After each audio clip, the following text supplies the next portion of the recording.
साधारण exit poll आलेले होते तशाच पद्धतीचे निकाल पाहायला त्या ठिकाणी मिळालेले आहेत. परंतु एक आता पाहिलं पाहिजे की गुजरातमध्ये आप आणि काँग्रेस हे दोघं वेगवेगळे लढून त्या दोघांची मतं एकत्र केल्यानंतर ती मतांची टक्केवारी किती होते, कारण अजून निकाल काही संपलेले नाही आहेत आणि त्याच्यानंतर त्याचं हे करता येईल. कारण ज्यावेळेस आप त्याच्यामध्ये उतरलं त्याच वेळेस चर्चा अशी झालेली होती की पंजाबमध्ये जसं घडलं तसं तिथं अजिबात घडणार नाही. त्याच्यामुळं आप फार तर फार काही एक आकडी जागा मिळवेल आणि त्याचा फटका काँग्रेसला बसेल असं राजकीय विश्लेषक आणि वेगवेगळे मीडिया क्षेत्रातल्या मान्यवरांनी तशा प्रकारची चर्चा केलेली होती, भूमिका मांडलेली होती. त्याच्यामुळं त्यांनी जी अपेक्षा केलेली होती ती अपेक्षा गुजरातमध्ये त्यांची पूर्ण झाली. मात्र हिमाचल प्रदेशमध्ये तिथं काँग्रेस आली, अजूनही काउंटिंग चालू आहे आणि दिल्लीची महानगरपालिका जवळपास 17 वर्ष बीजेपीकडे होती, ती आपनी ताब्यामध्ये घेतली. असे मिक्स निकाल लागले. पण बाय इलेक्शनचं जर तुम्ही बघितलं म्हणजे जिथं जिथं राज्यामध्ये खासदारकीच्या किंवा आमदारकीच्या जागा काही कारणांनी रिक्त झालेल्या होत्या आणि त्याच्या पोटनिवडणुका लागल्या तिथं मात्र मोठ्या प्रमाणावर हे आत्ताचा सत्ताधारी पक्षाला यश मिळालेलं नाही असं मी मगाशी, कारण मी सकाळपासून इकडं आतमध्येच आमचा 17 तारखेच्या मोर्चाच्या बद्दल ग्रामीण भागाची पण बैठक होती आणि आता शहराची पण बैठक मुंबईची चाललेली आहे. पण त्यावेळेस मी माहिती घेत होतो त्यावेळेस मला ही माहिती मिळाली, कारण मुलायम सिंगची तर जागा त्यांची सुनबाई घेणारच होत्या, ती तशीच घेतली गेली. मला एका गोष्टीचं आश्चर्य वाटतं, हार्दिक पटेल हा मला मगाशी माहिती मिळाली की तो मागं होता, म्हणजे पराभूत होईल का काय अशा प्रकारची परिस्थिती होती. वास्तविक 5 वर्षापूर्वी तुम्हाला आठवत असेल हार्दिक पटेलनी एक स्वतःचं वेगळं स्थान निर्माण केलेलं होतं, त्याच्याबद्दल एक वलय निर्माण झालेलं होतं. पण त्याला त्यांनी पक्ष बदलल्यानंतर फार प्रतिसाद दिलेला आहे असं वाटत नाही. जर प्रतिसाद मिळाला असता तर तो सुरुवातीलाच निवडून आला असता. म्हणजे आत्ता जे काही तुम्ही मीडियानी दाखवलं की मागे आहे मागे, तशा प्रकारची वेळ आली नसती. अशा पद्धतीचे हे निकाल त्या ठिकाणी लागलेले आहेत. परंतु एकदा निकाल लागून पूर्णपणे निवडणूक आयोग प्रत्येक उमेदवाराची किती मतं त्यांनी मिळवलेली आहेत, किती बाद झालेली आहेत, अपक्षांनी किती मिळवलेली आहेत, या सगळ्याचं आकडेवारी पुढे आल्यानंतर त्याचं अधिक बारकाईनं विश्लेषण त्या ठिकाणी करता येईल. तरी पण लोकशाहीमध्ये यश अपयश असतं. जे निवडून आलेले आहेत त्या सर्वांचं अभिनंदन आणि जे पराभव झालेला आहे त्यांना एवढाच सल्ला की खचून जाऊ नका, नावमेद होऊ नका, पुन्हा जोम्याने कामाला लागा, पुढच्या वेळेस यश मिळेल असा प्रयत्न करा. तेच महाराष्ट्रात जे उठाव केलाय असं जे आमदार म्हणतात आणि वेगळे झालेले आहेत त्यांच्यासोबत होईल असं वाटतं आपल्याला? नाही, मी त्याच्याबद्दल सुरुवातीच्याच काळामध्ये सांगितलं. कारण बाळासाहेब ठाकरे हयात असताना पण शिवसेनेमध्ये ज्या वेळेस फूट पडली, ज्यांनी शिवसेना सोडली ज्या नेत्यांनी, मग काहींनी 18-19 आमदार घेऊन सोडली, काहींनी पुन्हा वेगळे आमदार घेऊन सोडली, त्या सगळ्यांचं पानिपत झालेले उभ्या महाराष्ट्राने त्या ठिकाणी पाहिलं. आणि मी हा मुद्दा सभागृहामध्ये सांगितलेला होता की बाबा तुम्हाला जरी हे खरं वाटत असलं तरी शेवटी माझा अंदाज आहे, मी काही ज्योतिषी नाही पण अंदाज आहे, मी आज 30 वर्ष 32 वर्ष 35 वर्ष राजकारणात आहे, की शिवसेनेचा जो वोटर आहे तो उद्धव ठाकरे साहेबांच्या शिवसेनेच्या उमेदवारांच्या पाठीशी उभा राहील. मी ज्योतिषी नाही, पण मला जे काही पाहायला मिळतंय ते, अर्थात घोडा मैदान लांब नाही, ज्यावेळेस निवडणुका लागतील त्यावेळेस चित्र स्पष्ट होईल. दादा पण रेवडी कल्चर जे आहे मुंबई महानगरपालिकेच्या निवडणुकीत आमचा मुकाबला आता थेट आपची असणार आहे मुंबईची. त्यांच्या म्हणण्याला शुभेच्छा आहेत. पण तुम्हाला वाटतं का आप जे आहे ज्या पद्धतीनं तुम्हाला वाटतं का शेवटी प्रत्येक पक्ष आपल्या परीनं त्याच्यामध्ये यश मिळावं म्हणूनच प्रयत्न करत असतो. काही पक्षाचे नेते एवढं हुरवून जातात की त्यांना आकाश ठेंगणं वाटायला लागतं. त्यातला तो प्रकार आहे.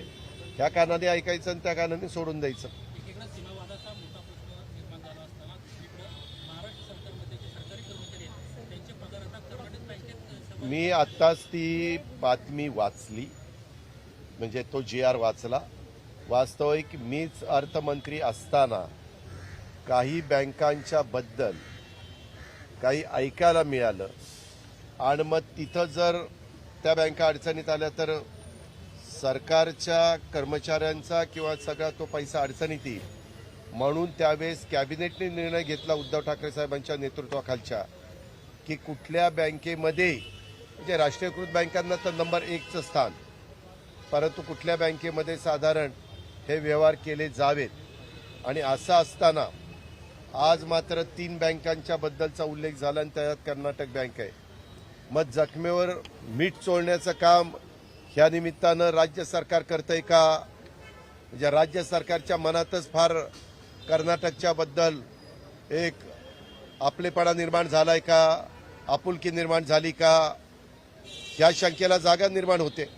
वास्तविक सीमावादाच्या निमित्तानं उभ्या महाराष्ट्रामध्ये बॉर्डरवरच्या अनेक गावांच्या मध्ये कोण म्हणतं आम्हाला तेलंगणामध्ये टाका, कोण म्हणतंय आम्हाला गुजरातमध्ये टाका, कोण म्हणतंय आम्हाला कर्नाटकामध्ये टाका, कोण आता आम्हाला कळलं की बुलढाण्यामध्ये पण काही गावातले काही बॉर्डरवरचे गावं म्हणले आम्हाला मध्य प्रदेशमध्ये टाका. अशा प्रकारचं चित्र महाराष्ट्राच्या निर्मितीच्या नंतर कर्नाटक महाराष्ट्र सीमावाद सोडला तर कधीच नव्हतं. आणि तो सीमावादामध्ये देखील आपलं कारवार, बेळगाव, निपाणी हा सगळा भाग महाराष्ट्रात यावा म्हणून अनेकांनी स्वतःच्या जीवाची पर्वा केली नाही. अनेकांनी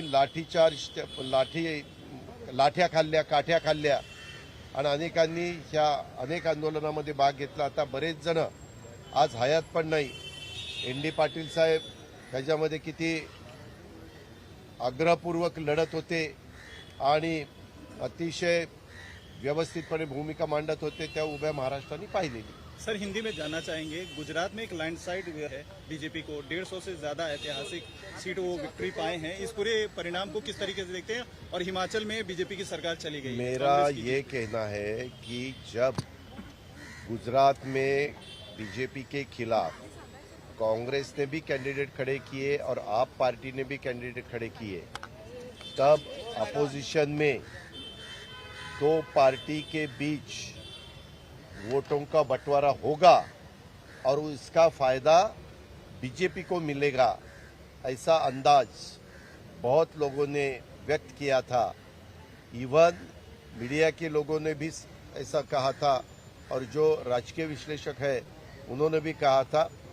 और जब अंतिम स्वरूप अपने सामने आ जाएगा कि एग्जैक्ट बीजेपी के कितने वोट मिले हैं, कांग्रेस को कितने, आपको कितने और इंडिपेंडेंट को कितने, वो देखने के बाद अपने को पता चलेगा कि ये दो वोट एक करने के बाद भी, यानी दो यानी कौन से, कांग्रेस के और आपके, ये एक करने के बाद भी बीजेपी ज़्यादा है तो बीजेपी की विक्ट्री वन साइड है, ऐसा मानने को पूरा अधिकार रहता है. सर, हाल के प्रोजेक्ट लेकिन अभी तक उसके बारे में पूरा परिणाम ये हमारे सामने आया नहीं, इसलिए उसमें ज़्यादा मैं मेरी राय दे नहीं सकता. हाल के प्रोजेक्ट जो सर अभी गुजरात में गए महाराष्ट्र से, आप उसको भी एक वजह मानते हैं? क्योंकि ऐसी भी सुबुगाहट है कि कहीं ये सोची समझी रणनीति के नहीं, ऐसा भी होता है ना.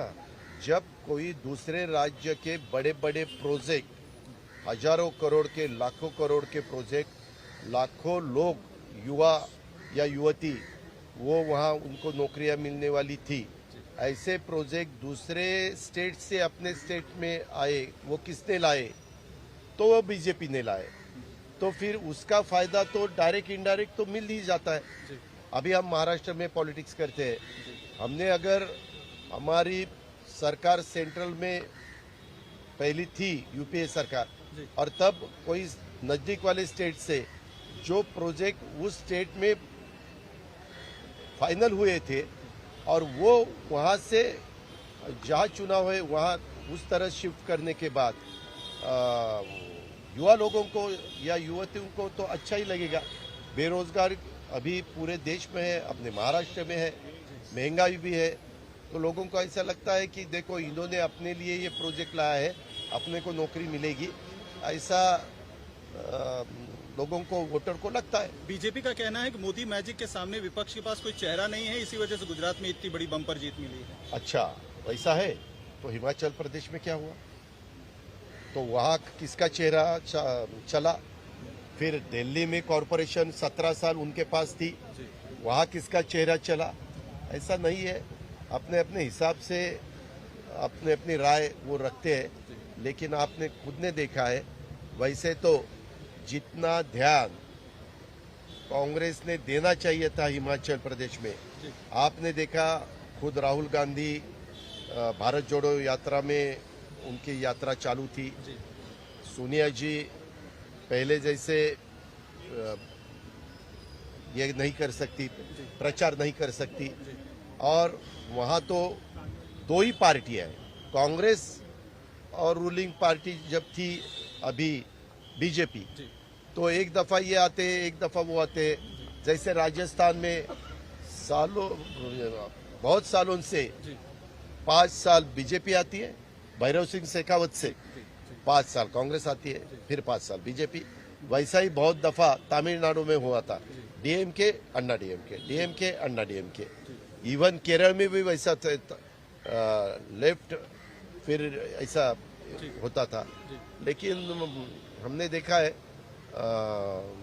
हिमाचल प्रदेश में इस दफा कांग्रेस को अच्छा सपोर्ट मिला है, और वो मुझे ऐसा लगता है कि उनके बहुत से लीडर अभी जा रहे हैं, नेशनल लीडर जो कांग्रेस के हैं हिमाचल प्रदेश में, क्योंकि उनको डर है, डर होगा, डर है नहीं, मुझे मालूम नहीं तो तुम आप बोलेंगे आपको कैसा पता। मुझे ऐसा लगता है जैसे बीच में 7 साल 8 साल पहले गोवा में हुआ, Congress party single largest party होते हुए भी उनकी गवर्नमेंट नहीं आई, और बाकी भी जगह वैसा हुआ था। इसीलिए अपने लोग अभी जीत के आए हैं, लोगों ने अपने ऊपर, वोटर ने भरोसा रख दिया है, तो वहाँ अपना गवर्नमेंट होना चाहिए, ऐसी उनकी उन्होंने सोचा होगा, और इसके लिए आज बहुत से बड़े बड़े लीडर वहाँ जाएंगे। जयराम ठाकुर जो सर वहाँ के मुख्यमंत्री थे तत्कालीन, उन्होंने कहा था परिणाम कुछ भी हो सरकार तो बीजेपी की ही बनेगी, तो आपको लगता है कि हॉर्स ट्रेडिंग होने के चांसेस हैं? आपके संकेत मध्य प्रदेश में क्लियर मेजॉरिटी कांग्रेस की थी जी, बाद में वहाँ बीजेपी आई, फिर कर्नाटक में क्लियर मेजॉरिटी कांग्रेस और कुमार स्वामी की थी, वहाँ भी गड़बड़ हो गई, फिर बीजेपी आई। यहाँ भी उद्धव ठाकरे की सरकार चालू थी, सब महाविकास आघाड़ी के उनके साथ थे, लेकिन महाविकास आघाड़ी का कुछ ग्रुप एकनाथ शिंदे के नेतृत्व में उन्होंने बाहर निकाला, और वो गवर्नमेंट उनकी महाराष्ट्र में लाई। फिर बीच में तेलंगाना में भी कुछ गड़बड़ हुई, ऐसे तेलंगाना के चीफ मिनिस्टर ने कहा था। फिर पंजाब तो वन साइड है, दिल्ली वन साइड है, लेकिन दिल्ली में कुछ गड़बड़ करने की कोशिश हुई थी, ऐसा सुनने को मिला। गोवा में तो इस दफा क्लियर बीजेपी आई थी, बाद में थोड़ी बहुत अपोजिशन पार्टी के नाते कांग्रेस थी, वो भी वहाँ खत्म कर दी, और वहाँ के बहुत से विधायक बीजेपी में गए, और वहाँ थम्पिंग मेजॉरिटी बीजेपी को मिली है। सर कर्नाटक सीमा अहो, त्या संदर्भामध्ये कर्नाटकचे मुख्यमंत्री जसं अग्रेसिव्ह भूमिका घेतात, तसं इथल्या मुख्यमंत्री उपमुख्यमंत्र्यांनी घेतली पाहिजे। त्याच्या संदर्भामध्ये केंद्र सरकारने हस्तक्षेप केला पाहिजे। केंद्र सरकारने दोघाही राज्यांना, केंद्र सरकार ज्या पक्षाच्या विचाराचं आहे त्याच पक्षाचं दोन्हीकडे सरकार आहे, कर्नाटकामध्ये पण आणि इकडं पण, त्याच्यामुळं त्यांनी ताबडतोब हस्तक्षेप करून हे महाराष्ट्र भारताच्या एकसंगतेला जे डॉक्टर बाबासाहेब आंबेडकरांनी संविधान दिलं त्या संविधानाला धक्का लावणारी बाब आहे ते आपल्याला अजिबात चालणार नाहीये. ह्याच्यातनं वेगळा मेसेज उभ्या भारतात जातोय. तो चांगला मेसेज जाण्याच्या करता केंद्र सरकारने ताबडतोब हस्तक्षेप केला पाहिजे आणि दोन्ही सरकारांना योग्य त्या सूचना देऊन हे ताबडतोब थांबवलं पाहिजे. कायदा सुव्यवस्था चांगली राखण्याचा प्रयत्न केला पाहिजे आणि आपल्या आपल्या राज्यामध्ये जातीय सलोखा कसा राहील, एकोपा कसा राहील याबद्दलची पण पावलं उचललीच पाहिजे. सर हिंदी में जाना चाहेंगे होतं आता निवडणुका संपल्या आता लक्ष देईल असं वाटतं. असं वाटतंय. माझ्याकडे आता 5:30ला मीटिंग मी जातो. सर एक हिंदी में ये कर्नाटक बॉर्डर